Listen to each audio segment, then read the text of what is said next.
네, 반갑습니다.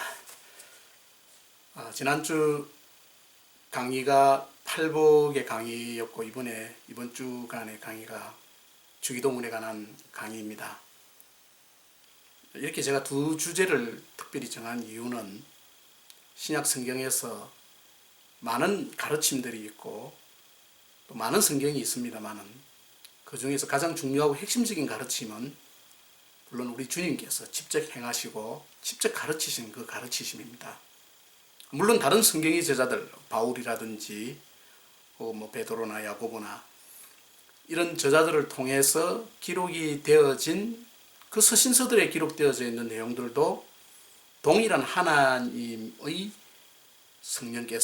성신께서 그 저자들에게 감동을 주셔서 기록하게 하신 영감된 하나님의 말씀입니다. 그러나 이것은 어떤 경중의 차이를 제가 말씀드리는 건 아닙니다. 그러나 그 중에서도 특별히 예수님께서 직접 하신 그 말씀, 예수님이 직접 가르치신 것, 다시 말해서 어떤 다른 사람에게 성령께서 감동하셔서 기록하게 하셔가지고 그 사람의 어떤 그 계시를 받는 통로로서 그 사람을 이용하심으로써 그 사람이 기록하게 했던 그 내용보다도 우리 주님께서 직접 하신 내용을 옆에서 보고 듣고 적은 것, 이게 더라고 표현하는 것보다는 이게 사실 더 맞네. 중요한 본질적인 의미가 1차적으로 거기에 담겨져 있다. 그러니까 그거 먼저 잘 이해해야 된다는 이야기죠. 성경을 이해할 때에 많은 부분들에 대한 주제들을 우리가 다룰 수도 있습니다만은 예수님께서 가르치신 그 배움의 핵심을 우리가 정확하게 이해 못하면 그 다음 단계로 넘어가도 사실 이제 기초가 빠져 있기 때문에 높이 올라가면 올라갈수록 무너지면 데미지가 크게 된다는 이야기입니다. 그래서 혹 여러분들 이제 성경에 정말 관심을 가지시고 기독교의 진리와 또 어떤 믿음에 관하여서 여러분들이 정말 깊이 알기를 원하시는 분들이 계신다면은 성경을 처음부터 끝까지 계획적이고 또 체계적으로 잘 읽어야 되는 것도 물론 전제된 중요한 사실입니다만 그 중에서 특별히 예수님께서 나에게 가르치신, 직접 말씀하시고 가르치신 그 내용들이 어떤 의미를 가지느냐에 대해서 우리가 좀 더 깊이 있게 말씀을 다루고 또 연구해야 할 과제가 되지 않겠나, 저는 그렇게 제 개인적인 견해로 말씀을 드립니다. 물론 그 예수님의 그 가르치심을 성경은 성경으로 푼다는 그 전제처럼 그 예수님의 가르침, 예수님이 직접 하신 그 가르침을 다른 사도들이나 혹은 다른 저자들에 의해서 어떻게 성경적인 관점에서 해석되는가 하는 그 내용도 대단히 중요합니다. 그래서 예수님의 가르침이 이거 정말 예수님이 뭐라고 말씀하신 것일까라고 조금 좀 이해가 잘 안 되는 부분은 다른 성경, 다른 저서에서 빛과 어둠에 관한 예수님의 이 가르침, 소금과 빛에 너희는 세상의 빛이다. 만약에 그렇게 주님 우리에게 말씀하셨다면 그 빛에 관한 이야기는 요한복음에서 나타나는 빛의 사상과 그 빛에 관한 설명을 우리가 충분히 잘 이해해야만이 예수님께서 우리에게 지금 말씀하시려고 하는 그 빛의 의미가 이런 거구나 하는 것을 우리가 알 수가 있습니다. 또 에베소서에서 이야기하신 대로 너희는 전에는 어두움의 자식이었고 어두움 속에 거했지만 이제는 빛의 자녀라, 빛의 자녀처럼 살아라, 그렇게 이야기하는 부분을 통해서 성경께서 너희는 세상의 빛이다 라고 이야기했을 때는 우리에게 어떤 관점에서 그 말씀을 주님을 통해서 우리에게 주셨는지를 성경을 통해서 성경을 해석하고 이해한다는 점에서는 대단히 중요한 해석의 영광성이 있는 거 아니겠습니까?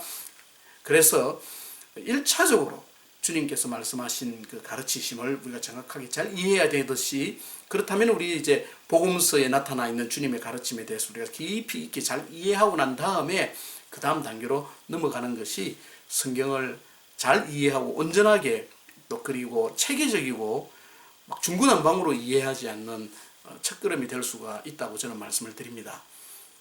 저는 무슨 아까 지난번 강의 시간에도 말씀드렸듯이 무슨 프로그램 이런 거 저는 안 하는 사람입니다. 하지 않습니다. 아니 성경 하나를 지금 제대로 가르치기도 시간이 없는데 무슨 그런 프로그램을 많이 만들어 가지고 사람들을 갖다가 그렇게, 그래서 저는 그냥 성경 하나만 새로운 사람도 성경 가르치면 되지 않습니까? 물론 성경에 나오는 내용들을 좀 더 체계적이고 쉽게 풀이해서 새가족반들에게 뭐 이런 내용 저런 내용, 뭐 예수 믿는 게 뭡니까, 교회 오는 게 뭡니까, 뭐 사도신경이 뭐고 혹은 주기도문이 뭐고 뭐 이런 가장 기본적인 것들, 그런 걸 통해서도, 그런 시간들을 통해서도 가르쳐 줄 수도 있는데, 저는 그런 내용들도 필요한데 제일 중요한 것은 성경을 처음 예수를 믿는 사람들이 어떻게 이해하고 접할 수 있도록 가르치느냐 하는 그 단계가 더 중요하다, 그렇게 저는 확신을 합니다. 그래서 예수를 많이 믿어도, 오래 믿어도 성경을 모르고 프로그램만 잔뜩 아는 사람들이 많아요. 뭐 프로그램, 제가 무슨 프로그램, 뭐 성경 공부 프로그램, 무슨 양육 프로그램 이런 이야기하면은 뭐 여러분들이 또 그런 프로그램들에 대해서 선입견을 가지고, 다 좋은 프로그램들입니다. 근데 정작 성경을 좀 깊이 있게 이해하고 성경에 대해서 뭔가를 좀 하나의 아주 일관적인 맥을 잘 이해하는지를 이렇게 물어보면은 영 딴소리 하고 있거든요. 그래서 중요한 것은 어떤 프로그램이나 어떤 과정을, 물론 그 프로그램이나 그 과정들에서도 다 성경의 본문들을 가집니다만은, 제가 지금 말씀드리는 것은 어떤 하나의 주제와 조건을 충족시키기 위해서 성경 본문을 가지고 성경을 공부하는 것이 아니라 성경 그 자체로 성경을 공부해야 된다. 제 지론 일치다. 그런 의미에서 이제 여러분들이 성경을 앞으로 좀 더 깊이 있게 여러분들이 생각을 하고 또 계속해서 묵상해 나갈 수 있기를 바랍니다. 지난 강의에 제가 팔복과 연관해서 주님이 가르치신 기도문, 주기도문을 여러분들과 좀 총괄적으로 좀 생각을 해보았고, 오늘 시간에는 주기도문이 나누어져 있는 그런 단계들을 여러분들과 함께 간략하게 나누어 보도록 하겠습니다. 기도를 할 때에, 자, 우리가 주기도문을 통해서 우리가 전체적으로 생각해 볼 수 있는 제일 중요한 것 중에 하나가 기도가 뭔가 하는 점입니다. 우리가 흔히 기도하면 여러분들이 생각할 때 기도하면 뭡니까, 기도가? 자, 아니, 기도한다 지금 시작하면은 뭐부터 기도합니까? 뭐, 우리 자식들 건강하게 해달라. 또, 미국에서 어려운 일 없이 살게 해달라. 뭐, 이런, 갑자기 물어보니까 여러분들도 많이 당황하셨을 텐데, 우리의 기도의 내용을 가만히 살펴보면은, 하나님께 달라고 하는 내용이 주시옵소서입니다. 주님 뭐 이렇게 주시옵소서, 해주시옵소서. 그런 기도 아닙니까? 뭐 그런 기도도 안 드리는 것보다는 낫겠지만, 문제는 기도의 본질을 우리가 주기도문에서 파악을 하게 되면은, 그런 기도가 참 얼마나 하나님 앞에서는, 하나님 들으실 때는, 야, 그거 말고 내가 다 알고 있다. 그거 말고 내가 원하는 거 좀 해달라. 이런 말씀하시지 않겠나 싶습니다.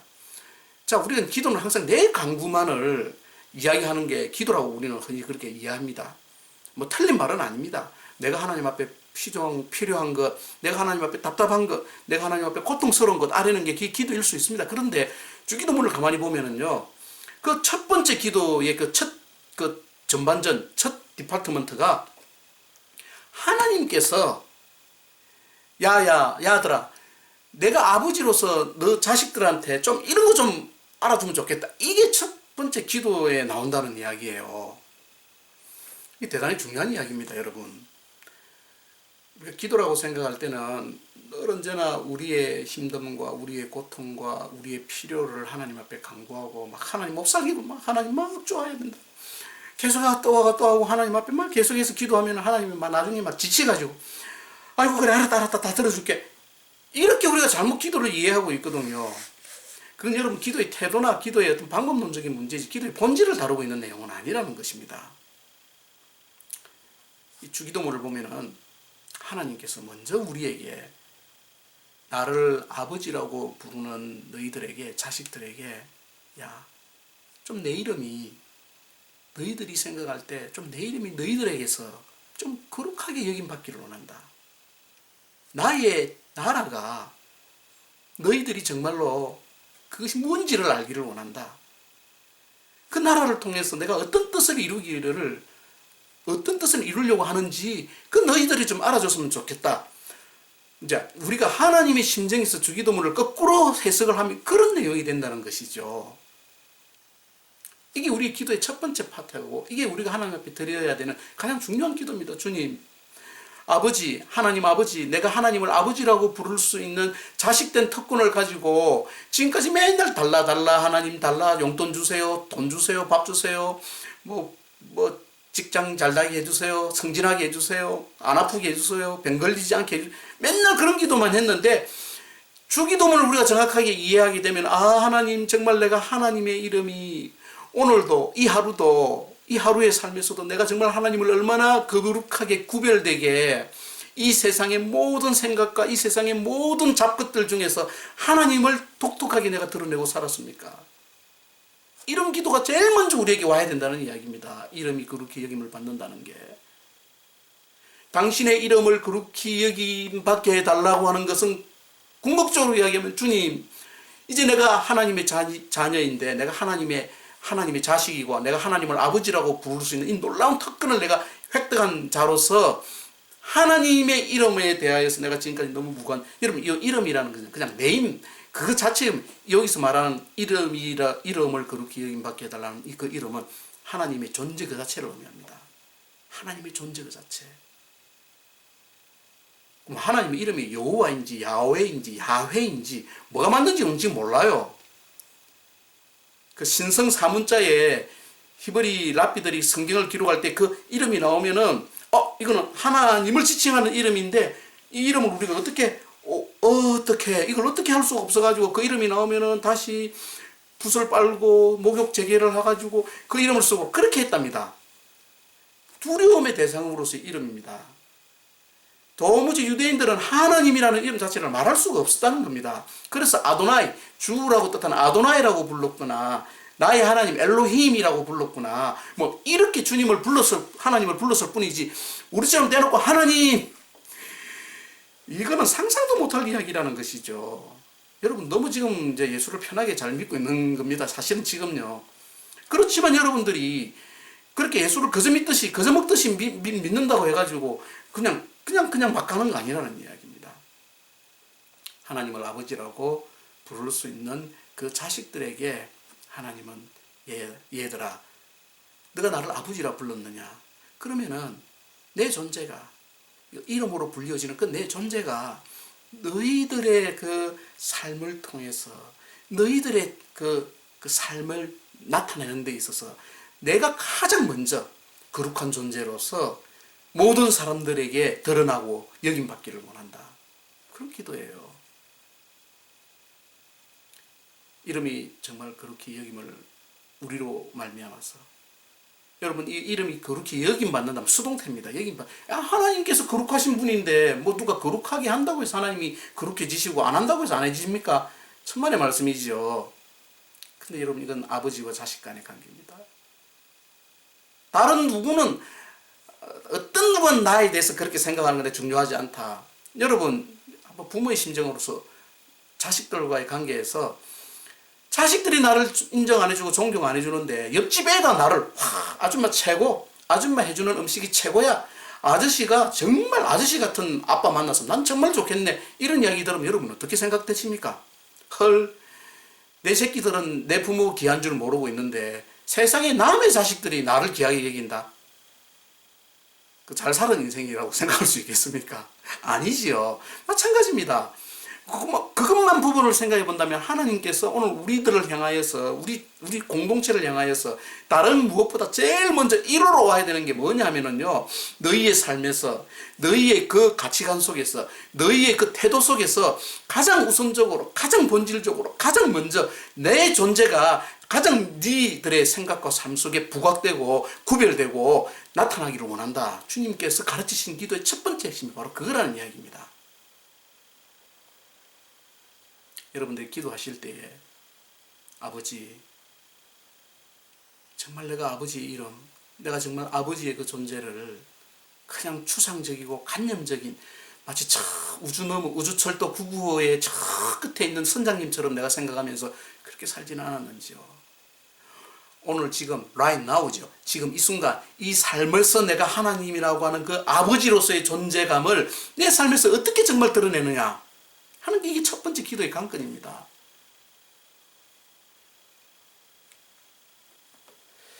우리가 너무 하나님 아버지에 대해서 너무 우리가 쉽게 생각하고 있는지도 모르고 있습니다. 그렇다고 너무 아버지인데 아버지를 부를 때 여러분 이렇게 부르는 사람 없으면 무소부재하시고 전지전능하셔서 저는 그분 앞에서는 손톱 밑에 떼고 발가락 밑에 때 같은 인생이 지금 당신께 나왔습니다. 만약에 누가 그런 이야기 한다면 아버지가 들을 때에 그 자식에 대해서 어떻게 생각하십니까? 이게 미친나? 이리 생각 안 하겠습니까? 그냥 아버지는 아버지입니다.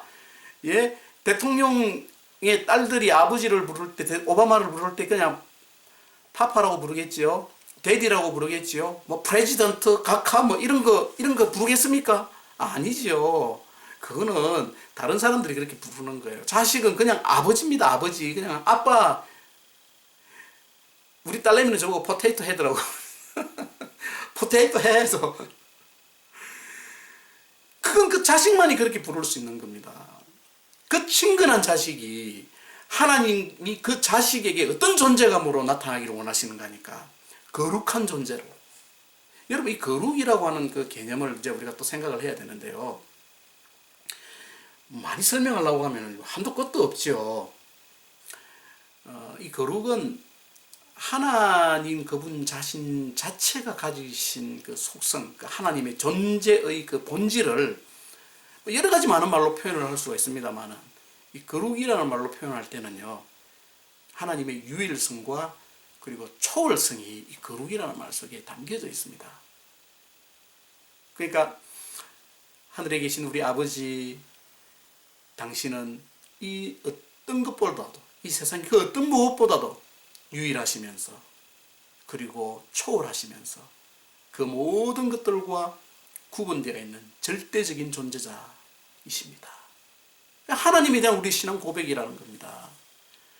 뭐 하나님이나 알라나 뭐 부처나 뭐 힌두에 나오는 뭐 잡신들이나 신은 다 똑같은 신이지 뭐 그게 아니라는 이야기예요. 지금 주기도문 속에서는 절대적인 하나님으로서의 가치, 존재를 우리에게 가장 첫 번째로 요구하시는 겁니다. 그게 안 되는데 그 다음으로 어떻게 가겠습니까? 하나님이나 우리가 믿는 하나님이나 뭐 쟤들이 믿는 신이나 뭐 알라나 뭐 얼라나 뭐 다 똑같다고 생각하는데 그게 무슨 그 다음에 진전이 되겠습니까? 또 흥분하려고 하네. 이게 종교다원주의가 오늘 얼마나 기독교를 병신처럼 만들어가고 있는데요. 예? 중들하고 목사들이 손잡고 뭐 중들이 크리스마스 때 와가지고 메리 크리스마스 하고 뭐 부처 온 날에 가가지고 우리가 가서 막 이게 무슨 종교가 일치가 되는 겁니까? 이런 미친 짓을 하고 정신 나간 짓들을 하고 있는 거예요. 목사라는 놈들이지. 그게 정신 나간 것들이에요. 그런 것들이 어떻게 하나님을 감히 아버지라고 부르며 당신의 이름을 거룩하게 여길 수 있게 해달라고 그렇게 기도할 수 있겠습니까? 그 기도 못하는 거예요. 주기도문을 정상적으로 하지 못하는 인간들은 하나님 나라와 관계없는 인간들이라는 것이죠. 흥분.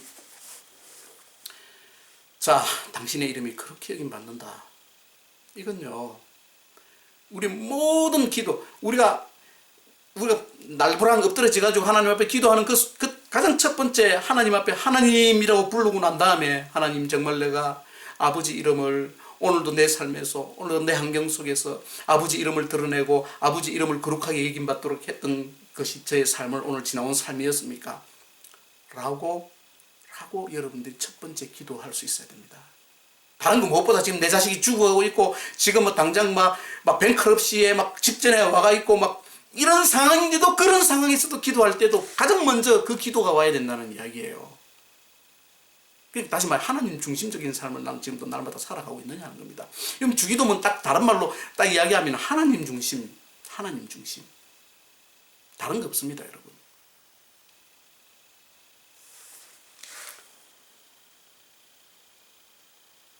또 할 말은 많습니다만은 우리가 하나님의 아버지를 두려움의 존재로만 물론 경외한다는 것은요, 리스펙트 한다는, honorably하게 리스펙트 한다는 말은 경외라는 말 속에는 그 두려움을 갖는다는 말도 근본적으로 사실은 포함이 되어져 있습니다. 근데 그게 그 두려운 존재가 나를 겁나게 하는 존재가 아니라는 이야기입니다. 그 두려움이 뭐에 대한 두려움이냐? 죄에 대해서 한치의 용납함도 없으시고 불의와 악한 것에 대해서 그냥 넘어가시지 아니하시는 것에 대한 그 하나님의 그 완전하신 속성에 대한 두려움을 가진다는 것이죠. 아버지를 이해하면 이해할수록 그럼 뭡니까? 내가 아버지처럼 살아야 되겠다. 이게 정상적인 아버지와 자식의 관계 아닙니까? 그게 정말 좋은 아버지 아닙니까? 저 밑에 딸 둘이가 있는데 만약에 예를 들어서 시집 보낼 때 야, 너 어떤 남자를 만나면 좋겠느냐라고 이렇게 물어봤을 때 막 겉으로 말이 나면 나는 아빠 같은 남자면 데디 같은 남자면 나는 결혼할 거야. 얼마나 기분 좋겠습니까? 그럼 제가 그렇게 해서 야야야야 간들어 내 같은 남자 만나면 너 쇠가 빠지게 고생만 한다. 이렇게 말이라도 할 값이라도 야 정말 딸들이 나를 그렇게 생각. 근데 나는 내 평생에 아빠 같은 남자는 절대 안 만날 거야. 이러면은 하늘이 철렁 하고 내려앉는 거겠죠. 바로 그겁니다. 그럼 쉽게 이야기하면은요. 당신의 이름이 거룩히 여김을 받게 해달라고 하는 말은 내가 당신의 거룩함의 속성과 그 삶의 구별됨을 이 자식이 너무 못나고 부족한 자식인데 그렇게 아버지 따라가며 살아갈 수 있게 해달라고 하는 기도도 그 속에 포함이 된 양면성이 있다는 이야기죠. 포함되어 있다는 이야기입니다. 자, 그 하나님의 거룩한 존재, 내가 추구하고 내가 본받아야 될 하나님의 거룩한 존재라는 사실을 내가 이해하고 깨닫게 되는 그 공동체가 그 다음에 필연적으로 하나님 앞에 간구하게 되는 것은 그래서 하나님의 나라라고 하는 것이 우리의 삶 속에 우리의 환경 속에 그 나라가 임해야 되는 거구나 라는 것을 알게 됩니다. 자연적으로 그 다음 단계로 넘어가게 되는 것이죠. 성경에서 제가 다음 주에 하나님 나라에 관해서 이제 마지막 강의로 여러분들에게 말씀을 드리는데 사실은 한 주간 하나님 나라 강의를 한다는 건 참 사실 제가 생각해봐도 참 기가 막힐 노릇입니다. 이게 하나님 여러분들이 중간고사 텀 페이퍼의 그 과제로 하나님 나라에 관해서 잘 이렇게 요약을 해주신 분들도 많으신데요. 성경에서조차도 하나님의 나라에 관하여서 아주 명확하고 정확하게 데피니션 정의를 내린 곳이 없습니다. 다 설명하고 있는 explain. 하나님의 나라는 천국은 마치 밭에 심겨진 보화를 발견하고 거물이 걸려 있는 것들을 다 끌어올렸었는데 온갖 잡동사니와 함께 더불어서 나타나고 천국은 마치 이런 식으로 천국에 대한 그 속성을 주님이 우리에게 설명해. 천국은 하나님 나라는 이런 것이다. 이렇게 설명을 딱 칼로 이렇게 두부 자르듯이 하신 적이 없거든요. 굉장히 하나님 나라라고 하는 것에 대한 이해가 광범위하고 포괄적일 수밖에 없는 거예요. 그러나 우리가 지금 이해할 때는 심지어는 하나님 나라와 하늘 나라와 천국이 다르다라고 생각하는 멍청한 인간들도 있는데요. 지금 딱 잘라서 이야기합니다. 똑같은 이야기입니다. 천당, 천국, 하나님 나라, 하늘 나라 다 똑같은 개념입니다. 그러니까 우리는 항상 유언론적으로 생각을 한단 말입니다. 천당 하면 어떻게 생각합니까? 죽어서 가는 곳이라 생각하죠. 죽어서 천당 간다고 어디에 성경에 나와 있습니까? 옆에서 여러분 죽어서 우리가 가는 곳이 천당이라고 여러분 어떻게 그렇게 확신을 합니까? 이게 우리가 얼마나 하나님 나라에 대한 잘못된 이해를 하고 있는지 모릅니다. 주님께서 제일 먼저 이 땅에 오셔서 공생애를 시작하시면서 선포하신 내용이 회개하라 천국이 가까웠다. 그렇게 말씀하신 거예요. 리펜트라는 말은요, 지금까지 너희들이 가고 있는 그 방향과 길이 잘못됐으니까 그 방향으로 가게 되면은 니네들은 영영 돌아갈 목적지에 가지 못하니까 그 방향을 돌이켜라. 율법으로, 구약시대 모세의 율법으로만 가지고는 지금 그렇게 가다 보면은 너희들은 결코 도달할 목적지에 가지 못하니까 지금 그 방향을 나에게로 돌이켜라. 리펜트가 그 의미입니다. 리펜트, 나에게로 돌이켜라. 그래야만이 너희가 나에게 가까이 올 수 있고 주님께서 천국이 가까웠던 말은 주님 자신을 이야기하시는 겁니다. 하나님 나라라고 이야기할 때 이제 바실레이아의 개념을 헬라어 성경에 나오는 이런저런 단어들을 가지고 막 설명을 할 수 있는데 제가 그거는 생략하고요. 개론 시간에 다룰 이야기는 아니고요.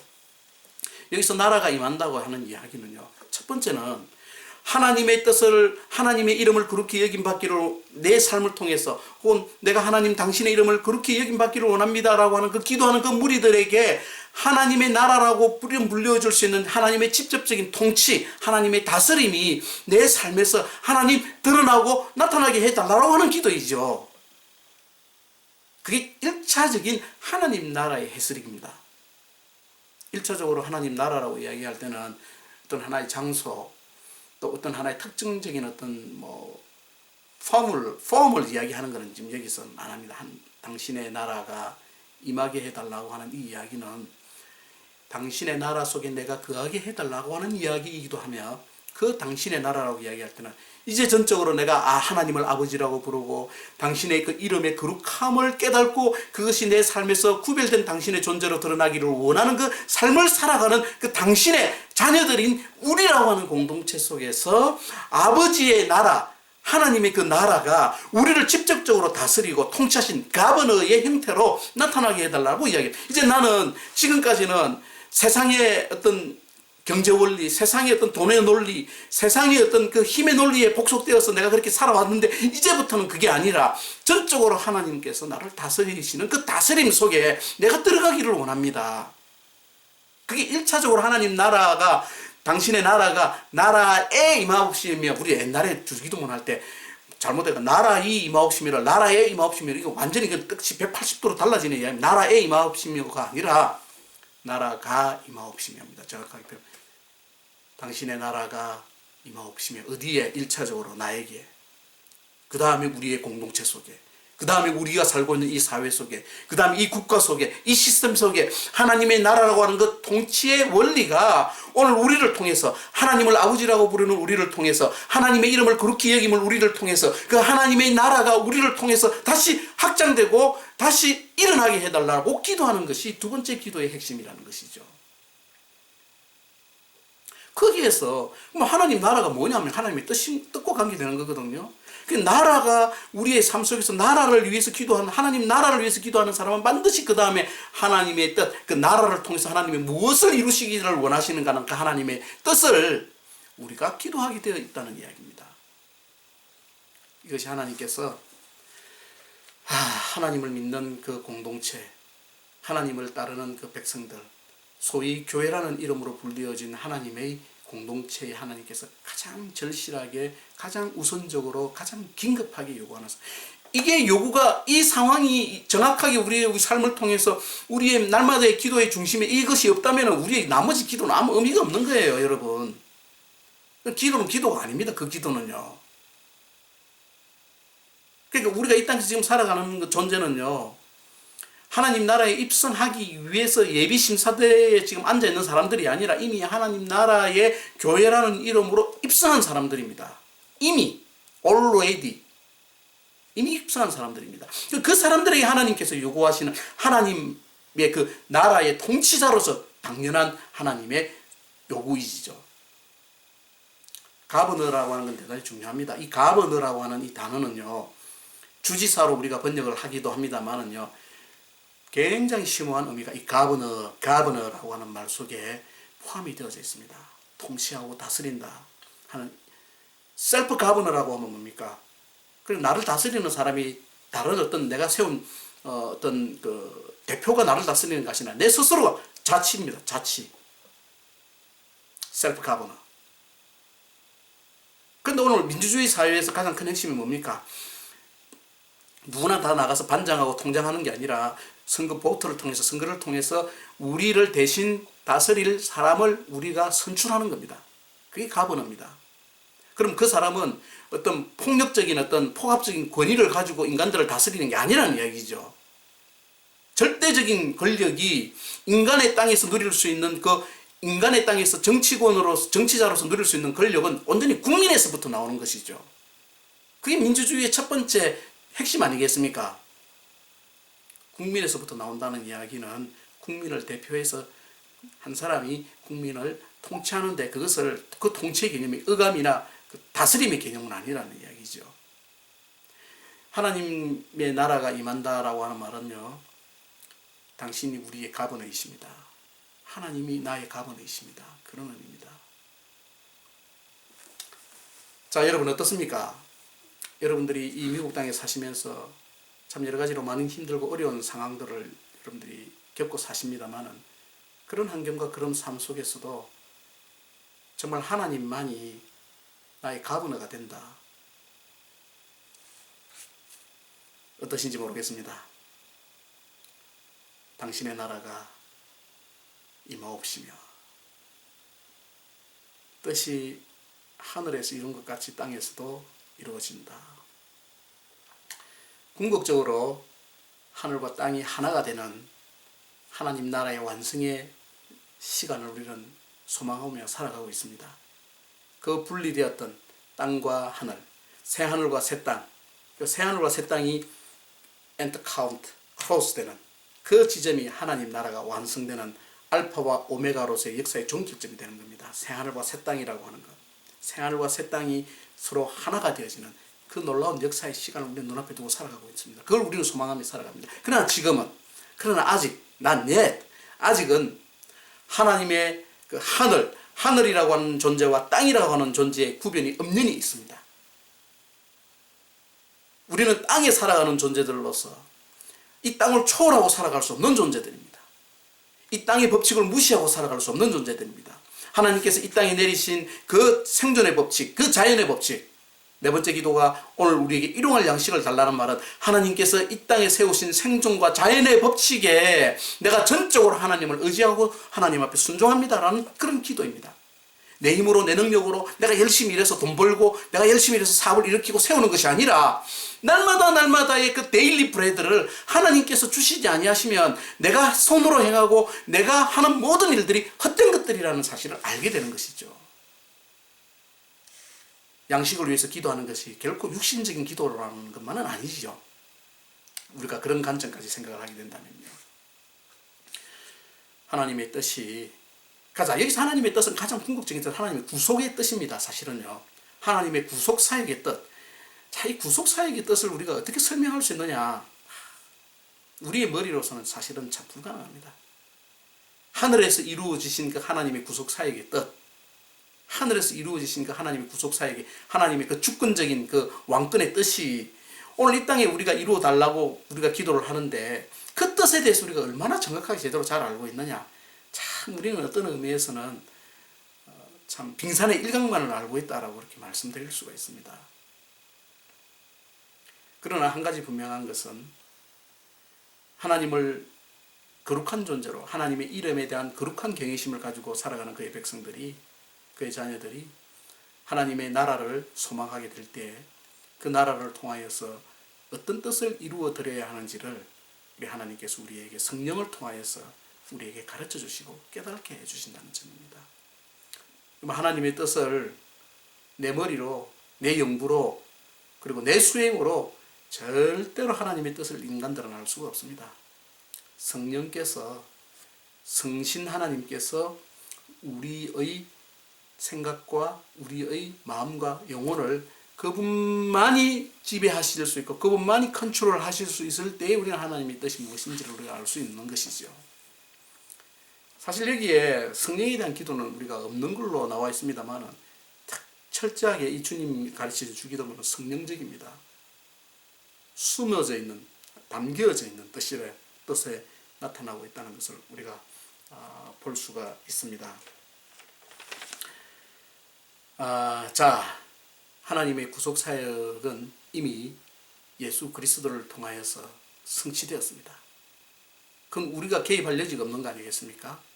하나님께서 창세전에 이미 성취하시고 이미 세우시고 뜻하신 그 구속의 계획은 예수 그리스도를 통하여서 이미 성취가 되었습니다. 더 이상 예수님께서 오셔서 우리를 위해서 다시 오셔서 십자가를 지시거나 다시 오셔가지고 야 너희들이 너무 내가 부활한 걸 잘 못 믿네, 내가 너희들한테 다시 한번 보여줄게, 뭐 보여준다거나 내가 성천한 거 진짜 맞다, 이게 무슨 한상을 본 건 진짜 내가 하늘로 성천했다, 그걸 보여주기, 그렇게 하실 필요가 없다는 이야기입니다. 그렇게 하실 이유도 없고요. 모든 것을 다 완성하셨습니다. 그러면은 이제 중요한 것은 이 땅을 하나님께서 궁극적인 구원의 완성과 하나님 나라의 그 도래와 하나님 나라의 성취를 위해서 이 땅에 대한 하나님의 관심이 지금 남아있는데 이 땅에서 뜻을 이루어드려야 할 존재들로 우리들을 하나님께서 이제 세우시고 부르셨습니다. 그래서 우리는 하늘에 계신 우리 아버지여라고, 그렇게 아버지를 우리라고 불려지는 우리라고 하는 이 하나의 컨그리게이션 공동체에서는 하나님의 뜻을 이 땅에서 이루어 나가는 하나님의 도구들로 우리가 세움을 받았다라고 하는 그 하나님의 사명을, 소명을 분명히 주기도문에서 발견해야 된다는 이야기입니다. 자, 여러분 어떻습니까?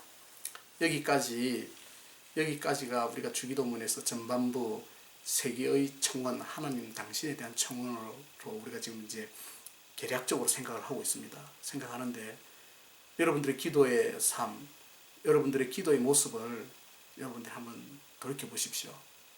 지금까지 어떤 기도를 여러분 해왔습니까? 어떤 기도를 가장 여러분들의 프라이어리티 컨서닝, 가장 우선적이고 중심적인 관심으로 여러분들을 생각하고 하나님 앞에 기도했습니까? 지금까지 여러분들이 드렸던 기도가 다 잘못됐다는 이야기 하는 거 아닙니다, 여러분.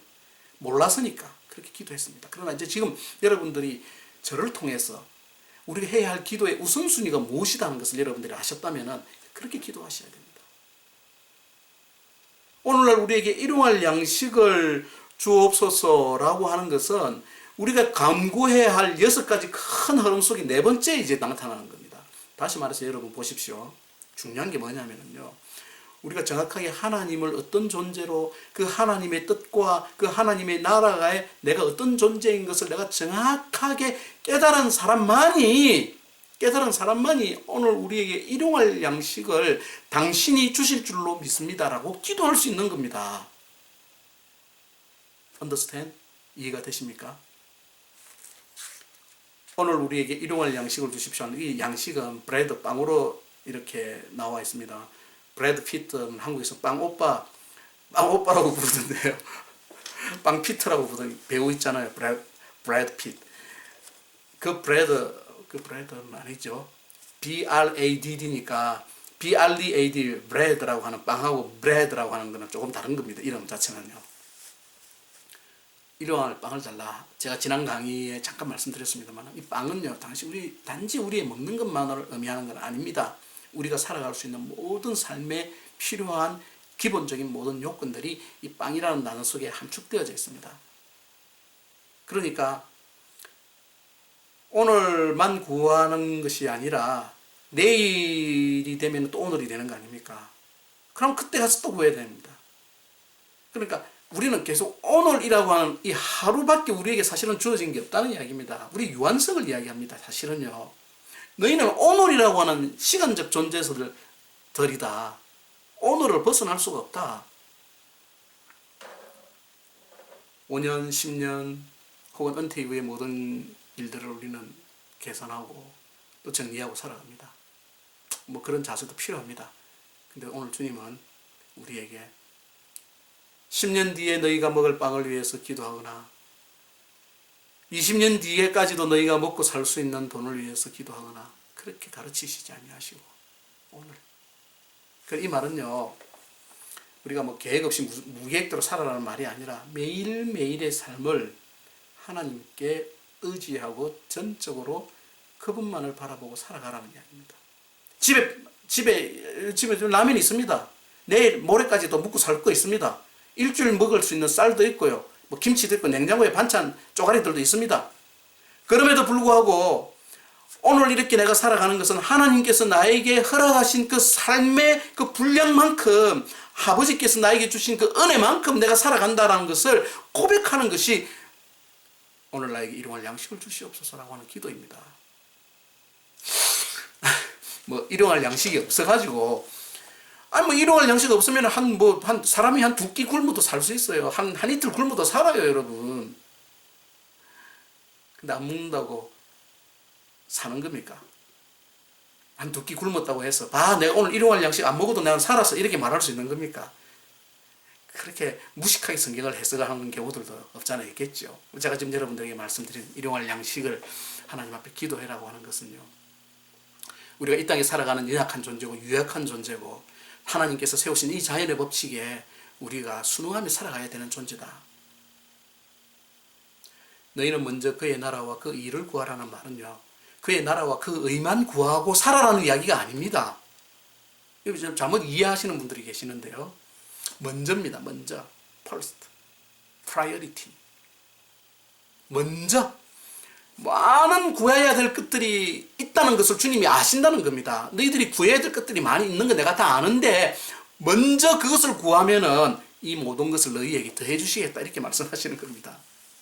구해야 될 것을 먼저 구하지 못하니까는 그냥 더해 주시는 것을 우리는 지금 계속 구하고 있다는 것이죠. 더해 주시는 것, 보너스로 주시는 것. 자, 그 이야기 부분에 대해서는 우리가 조금 더 다른 각도에서 생각을 할 수 있습니다만, 오늘 우리에게 일용할 양식을 주시옵소서라고 하는 이 말 속에는요, 매일매일 날마다 여러분들 아침에 눈을 뜨실 때에 이 주님 가르치신 주기도문의 의미를 생각하면서 기도할 때, 주님 오늘도 내가 하루에 일을 하고 살아가고 움직이는 이 모든 것들이 살아갈 수 있는 힘이, 살아갈 수 있는 미천이, 살아갈 수 있는 소스가 하나님께로부터 옴을 저는 고백합니다. 주님만이 저에게 그것을 주실 수 있습니다. 내가 열심히 일하는 그 회사나 혹은 그 업체나 그 샵의 사장이 나를 먹여 살리는 것이 아니고, 이치로 보면 그 사람이 나에게 돈을 안 주면 난 살 수 없는 거 아닙니까? 그렇지 않아요, 여러분? 그러나 그 사람이 나를 먹여 살리는 것이 아니라 하나님께서 나를 먹여 살리십니다. 라는 고백이 오늘 나에게 일용할 양식을 주시옵소서. 그 기도 속에 담겨 있는 것이죠. 아이고, 우리는 일용할 거 걱정할 거 없는 사람이에요. 목사님, 뭐 내 통장 어카운트에 빵빵하게 돈 들어가 있고, 냉장고에 먹을 거 수두룩하고, 쌀도 뭐 한 2가마니 정도 들여다 놓고, 먹는 걸로 걱정해. 요즘 세상에 어떤 세상이든 먹는 걸로 걱정해요. 큰 코 다칩니다, 그러다가. 일용할 양식을 위해서 기도하는 것은 이 자연의 법칙 속에서, 여러분, 이 세상은 일반 은총과 특별 은총으로 하나님께서 그 은총의 대상을 구분해 놓으셨습니다. 일반 은총은 뭡니까? 하나님께서 비를 내리시고 햇볕을 주시고 바람을 불게 하시고 봄, 여름, 가을, 겨울 사시사철을 있게 하시고 땅에 씨를 심으면 열매가 자라나게 하고 열매를 먹을 수 있게 하는 이 모든 것, 이거 예수 안 믿는 사람들도 땅에 씨 심으면은 자라고 열매를 먹을 수 있습니다. 이건 하나님께서 모든 사람에게 주신 거거든요. 그러니까 모든 사람들이 누리다 보니까는 이건 아무나 다 할 수 있는 거라고 생각을 하는 거예요. 그게 아니라는 겁니다. 이 일반 은총조차도, 일반 은혜조차도 우리 하나님을 통해서 오지 않으면은 이것이 우리 인간들에게 정상적으로 전달되지 않는다는 것을 알고 기도하는 것이죠. 데일리 브레드에 대한 많은 이야기들이 있습니다만은, 이 양식이 뭘 의미하느냐, 뭐 영적인 것을 의미하느냐, 육신적인 것을 의미하느냐, 뭐 이것부터 나누는 것도 시작하는데, 그냥 이것은 여러분 전적으로 주님께서 영적인 필요를 채우고 알고 살아가는 그 백성들에게 너희들에게 육신적인 필요도 똑같이 중요하다는 것을 보여주시는 겁니다.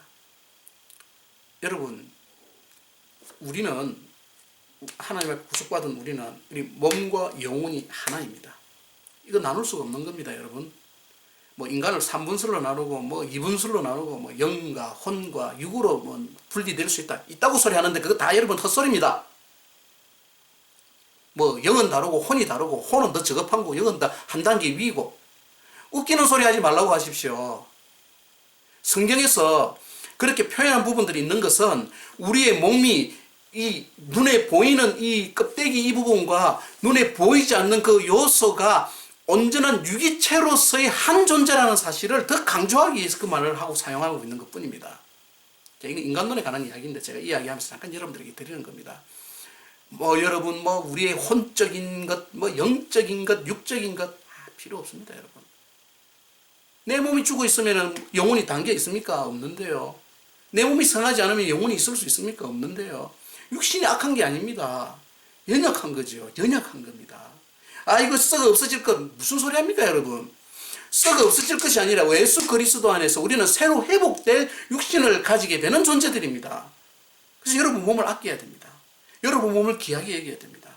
뭐 그렇다고 해서 맨날 뱀 잡아먹고 뭐 곰썰개 빼먹고 막 이런 보신주의로 가라는 이야기가 아니라, 하나님께서 우리의 영혼을 담아놓은 그릇으로 육신을 허락하셨다는 것을 여러분들이 이해하셔야 됩니다. 아이고, 이 육신이 뭐 어찌되든 간에 내 영혼이 주를 바라봅니다. 웃기는 소리 하지 마. 내 육신이 한번 사흘 밤낮 굶고 그냥 개골개골 막 죽어가봐. 영혼이 하나님을 바라보지게 되는 거 안 바라봐지게 됩니다, 여러분. 육신이 건강해야 돼. 육신이 건강해서 하나님을 잘 섬길 수 있는 최적의 컨디션을 가지고 하나님의 말씀을 듣고 하나님의 말씀을 이해하고 이 육신으로 하나님의 선한 뜻을 드러내는 일에 사용되어져야 된다는 이야기예요. 그래서 날마다 우리에게 날마다 매일매일 오늘 필요한 양식, 오늘 내가 살아갈 수 있는 힘, 오늘 내가 움직일 수 있는 것, 오늘 내가 이 세상에서 하나님의 자녀로서 삶을 살아내면서 드러낼 수 있는 모든 머테리얼을 하나님 오늘 나에게 주시라는 이야기예요. 다음 넘어갑시다. 일용할 양식에 대한 이야기 다음에 바로 나오는 게 제사함에 관한 문제입니다. 이게 이제 빚인데요. 여러분, 죄는 두 종류가 있습니다. 두 종류라니까 또 죄가 수반 수천 가지 종류가 있는데 그런 의미가 아니고, 하지 말라 하는 것을 하는 것도 죄지요. 그렇죠, 여러분. 선악과 선과 악을 아는 지혜의 나무의 실과를 따먹지 마라. 그 복잡하게 지금 말씀드렸는데 선악과 나무가 아니라 선과 악을 알게 하는 지혜의 나무입니다. 선악과 나무가 아니고 여러분, 지혜의 나무입니다. 정확하게 성경을 보십시오. 따먹지 마라 했는데 처먹었거든요. 그럼 죄지요. 그 처먹었다고 표현해야지 뭐라고 표현을 제가 하겠습니까?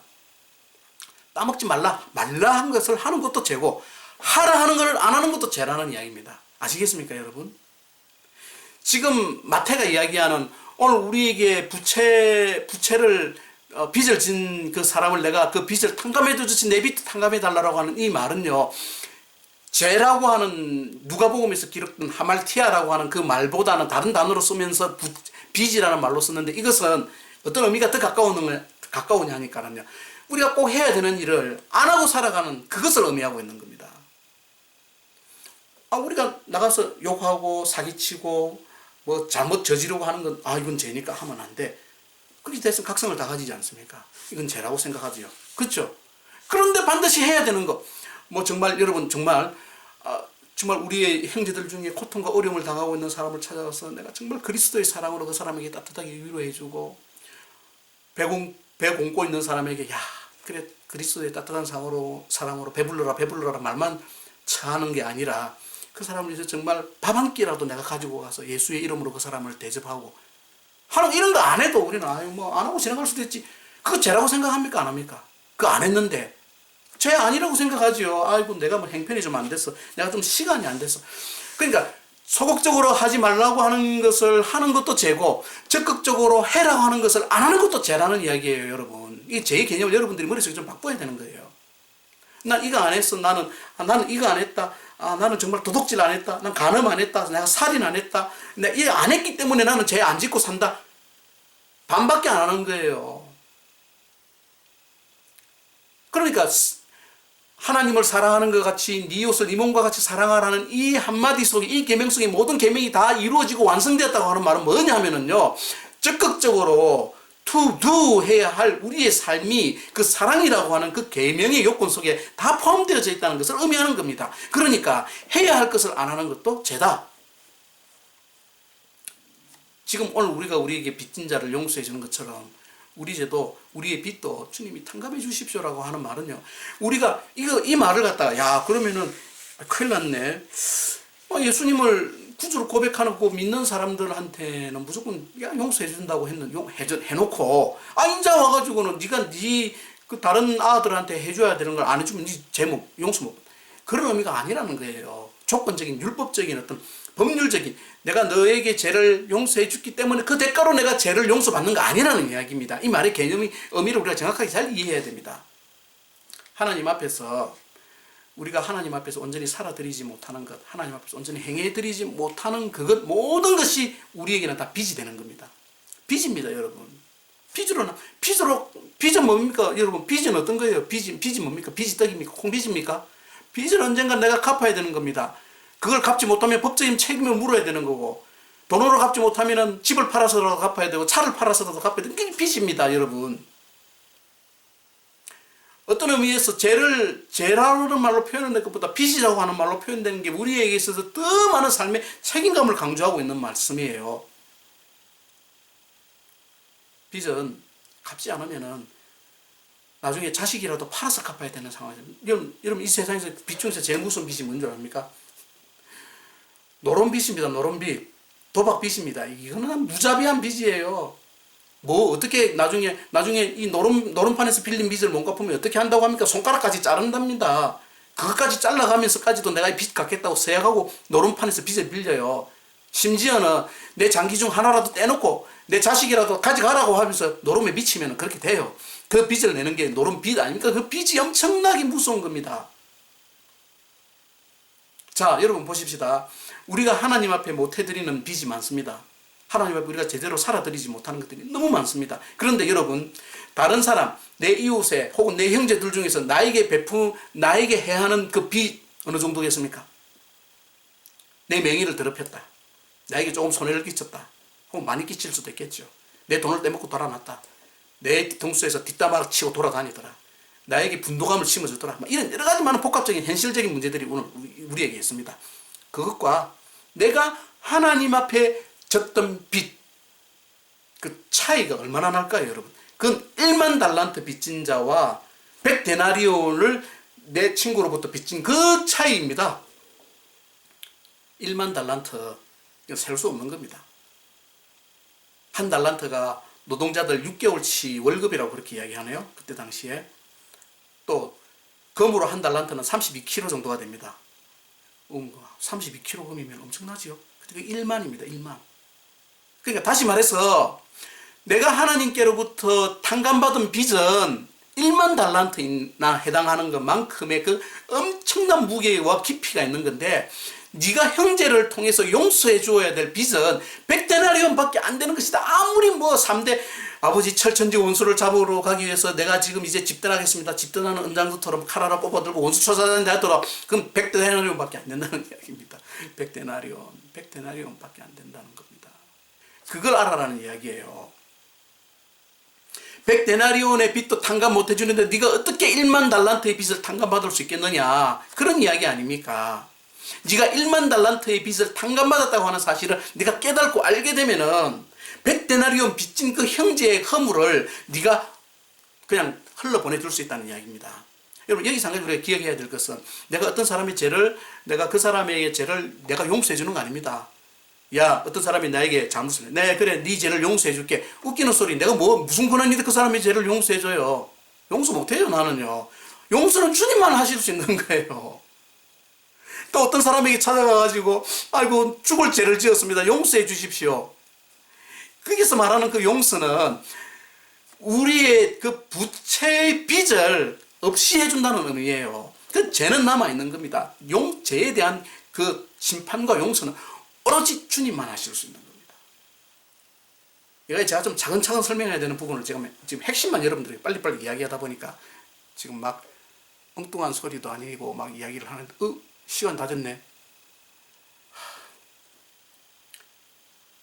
이게 52분, 이 DVD로 53분을 녹음하면 다시 또 파일이 2개로 나눠지거든요. 합시다. 다 된 거 어쩔 수 없고. 그러니까 그 빚이라는 개념은 바로 오늘 내가 나의 빚진 자, 그것을 내가 더 이상 내 마음에 두지 않는다는 이야기입니다. 너에게 빚진 자를 네가 탕감해 준다는 그 말은요, 더 이상 거기에 내가 어떤 사람이 나에 대한 잘못에 대한 것에 더 이상 내가 억눌림 당하고 지배당하며 살아가지 않아요. 용서하고는 별다른 문제입니다. 우리는 용서했다고 하는 건데, 그 사람이 나에게 끼치는 그 죄의 그 빚을 더 이상 난 간섭하지 않겠다는 이야기입니다. 이해하십니까? 그리고 그 죄에 대해서 징벌하시는 분은 누구냐면 주님이십니다. 하나님이십니다. 원수 갚는 것이 내게 있다. 너는 원수에게 굶주릴 때 먹이라는 이야기입니다. 그게 어떻게 가능합니까? 원수에게 굶주릴 때 먹이라고 주님은 그렇게 이야기하시면서 원수는 내가 갚는다고 이야기하시죠. 이게 우리가 원수를 대하는 자세입니다. 원수 사랑? 안 됩니다, 여러분. 안 되는 걸 어떻게 억지로 해요? 심정적으로. 그러나 그 원수에 대해서 저지먼트하고 그에 대한 저주는 내가 하지 말라는 이야기입니다. 주님이 하신다는 이야기예요. 그런 마음 자체를 내가 갖지 말라는 이야기예요. 내 이웃의 빚을 탕감한다는 말은 그런 의미입니다. 자, 이런 이야기들을 좀 더 깊이 있게 이제 좀 죄 문제, 빚의 문제, 이런 여러 가지 이야기들을 결론적으로 종합적으로 이야기를 해야 되지만 시간 관계상 제가 이야기를 못 드리고요. 자, 그 다음에 이제 시험에 들지 말게 하옵시며 악에 빠지지 않게 해달라는 그 기도와 저는 연결해서 이야기를 합니다. 여러분, 시험과 유혹은 다른 것이죠. 하나님 우리를 시험하신다고 하지는 않습니다. 그러나 하나님께서 우리의 환경과 상황을 통하여서 우리를 좀 더 하나님의 자녀로 든든하게 세워나가셔서 스포트업 하기 위해서, 스탠드업 시키기 위해서 하나님이 그 환경을 우리에게 이용하실 수 있습니다. 그건 시험이 아닙니다, 여러분. 그러나 사탄은 우리를 떨어뜨리기 위해서 유혹합니다. 하나님은 우리를 세우시기 위해서, 사탄은 우리를 넘어뜨리고 떨어뜨리기 위해서 유혹한다는 것을 기억하실 필요가 있습니다. 여기 시험은 마귀가 우리에게 주는 존재죠. 시험 주는 자, 거짓말하는 자, 마귀입니다. 악에서 구원한다고 할 때 그 악은 마귀를 지칭할 수도 있습니다만은 여기 사용되어진 말이 일반적으로 모든 세상의 악, 죄로 연결되어지는 악의 이야기라고 말할 수가 있습니다. 시험과 악은 죄와 밀접한 연관을 가지고 있기 때문에 시험 만날 때에 우리에게 피할 길을 예비해 달라고 우리 또 기도해야 됩니다. 시험 안 만나는 게 좋습니다. 어떤 시험 좋아? 시험,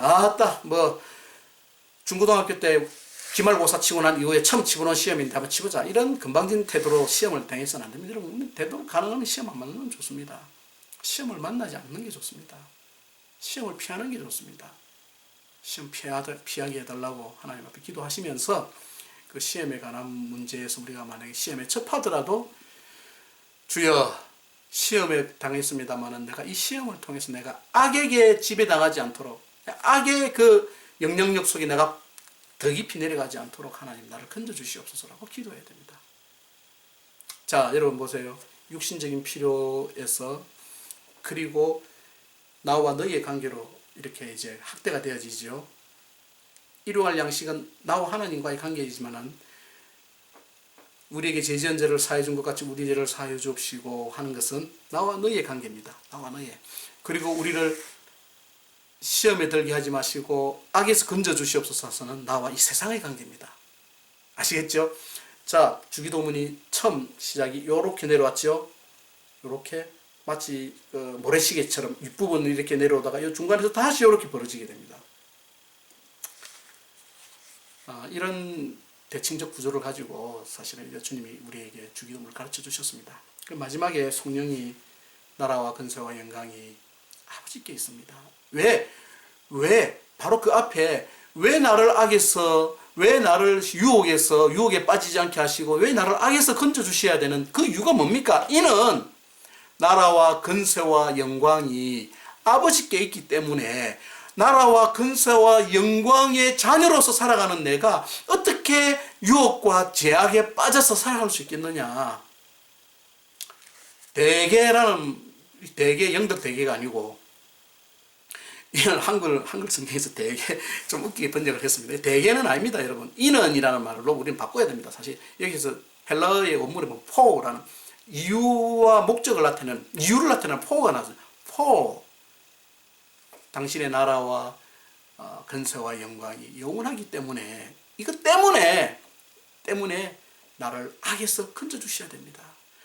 당신의 나라와 근세와 영광에 악에 쩌들려 살아가고 악에 빠져서 헤매고 살아가는 그 당신의 자녀들이라는 게 얼마나 우스운 존재입니까? 가당키는 한 존재들입니까? 그렇게 가당키는 한 상황이냐? 당신의 그 나라와 근세와 영광을 생각한다면 주님, 내를 이 악에서 또 이 시험에서 나를 건져주시고 피하게 해주시옵소서. 자, 이 모든 주기도문의 정신이 오늘 여러분들의 교회 공동체의 생활 속에서 드러나야 됩니다. 교회가 뭐 하는 데입니까? 하나님께 예배드리는 데 아닙니까? 어떤 하나님께 예배드리는 데입니까? 오늘 우리 주님이 가르치신 이 주기도문에 나타난 그 하나님, 그 하나님을 아버지라고 부르는 그 존재들이 모여서 하나님 앞에 예배드립니다. 교회를 통해서 하나님의 나라가 교회를 통해서 확장되어지고 움직여져야 되고, 교회를 통해서 하나님의 나라와 뜻이 증거되어지고 나타나야 됩니다. 뿐만 아니라 교회를 통해서 나와 너희의 관계, 나와 이 세상, 교회가 세상에 있지 않습니까? 너희는 세상의 소금이고 너희는 세상의 빛이라고 했습니다. 산속에 숨어 있는 데가 아닙니다. 드러나 몰래 숨겨져 있는 데가 아닙니다. 비밀스러운 곳이 아닙니다. 모든 사람들이 눈에 볼 수 있는 존재들입니다.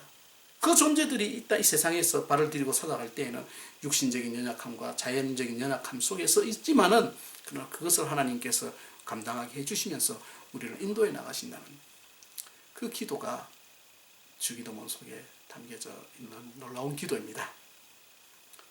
자, 1시간여 되는 짧은 시간에 여러분들은 엄청나게 긴 시간이었겠습니다만 저에게서는 짧은 시간입니다. 이 짧은 시간에 여러분들이 말씀을 참 급하게 강론을 했습니다만은 앞으로 여러분들이 팔복에 관한 이야기, 마태복음 5장과 6장과 7장에 관한 이야기, 주님이 가르치신 기도에 관한 이야기가 그냥 한번 슬쩍 지나갈 수 있는 내용이 아니라는 점을 정확하게 이해만 하셨다면은 이거 대단히 중요한 거구나. 이건 우리가 기독교의 삶에서 신앙과 믿음에서 내 신앙과 믿음에서 내 교회라고 하는 내 교회 생활에서 내 공동체 생활에서 이것이 가장 중요한 주님의 교훈의 본질 중에 본질이구나 하는 것을 이해하신다면 그것으로 저는 다행이죠. 거기에서 기독교가 시작이 되어집니다. 이 가르침에서 기독교의 출발이 있습니다. 그리고 이 가르침 속에서 기독교의 완성이 있습니다. 기억하시고 또 이번 한 주간도 여러분 그렇게 잘 보내시며 하나님 나라의 뜻과 아버지의 이름과 나라와 그 뜻과 그리고 여러분들에게 매일마다 주시는 그 일용할 양식을 통하여서 그 양식을 하나님께로 공급받을 때에 우리는 참 하나님에게 엄청난 빚을 지고 살아가는 거 아니겠습니까? 그 빚을 하나님께로 탕감받았다면 나에게 100데나리온의 빚을 주는 사람들을 탕감 못할 이유가 없습니다. 용서하라는 이야기가 아니라 탕감이라는 겁니다. 거기에 대한 그 나의 그 분노와 나의 거기에 대한 그 억울함과 고통을 생각하지 말라는 이야기죠. 죄를 지었습니까? 그 사람이? 그 죄는 하나님께서 징계하시는 겁니다. 내가 하는 게 아니라 내가 용서하는 것이 아니라 하나님께서 그 사람을 처리하신다는 것, 하나님께 맡기라는 이야기입니다. 궁극적으로.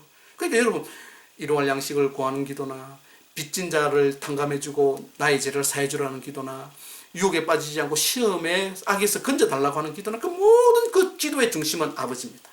하나님입니다. 하나님 중심. 신약 개론을 통해서 또 여러분이 저와 함께 하는 이 강의의 시간들을 통해서 그러니까 하나님 중심적 삶이 무엇인지 하는 것을 여러분의 삶에서 좀 고민하고 살아가신다면 저 강의는 그렇게 실패한 강의가 아니라는 생각이 되어지네요. 아무튼 여러분 오늘 이 하루도 또 즐거움 속에서 잘 보내시고 이제 마지막 남은 한 주간의 강의를 위해서도 여러분들이 또 저를 위해서 기도해 주시고 또 마지막까지 잘 강의가 마무리될 수 있도록 또 함께 기도해 주시면 감사하겠습니다. 좋은 하루 되십시오. 감사합니다.